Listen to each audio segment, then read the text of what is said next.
আসসালামু আলাইকুম, সবাই কেমন আছেন? আশা করি অনেক ভালো আছেন।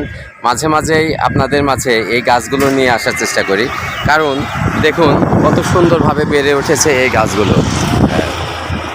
বর্তমানে চলছে বর্ষা মৌসুম, আর এই বর্ষা মৌসুমে বৃষ্টির পানিতে এই গাছগুলো যেন প্রাণ খুঁজে পেয়েছে।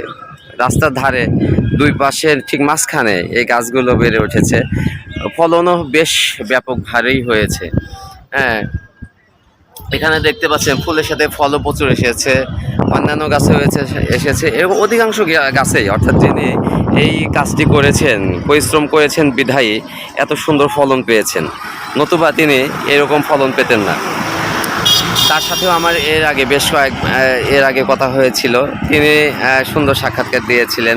তিনি বলেছিলেন এই পাশেই মাদ্রাসা রয়েছে, সেই মাদ্রাসার সন্তানদের জন্য তিনি এই ফলগুলো খাওয়াবেন এবং কিছু বিক্রি করে আর্থিকভাবে লাভবান হওয়ার চেষ্টা করবেন।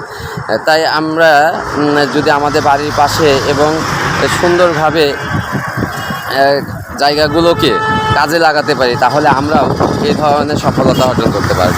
তাই পরিশ্রম সৌভাগ্যের প্রসূতি। এখানে এই প্রজেক্টটির কথা চিন্তা করলেই বোঝা যায়।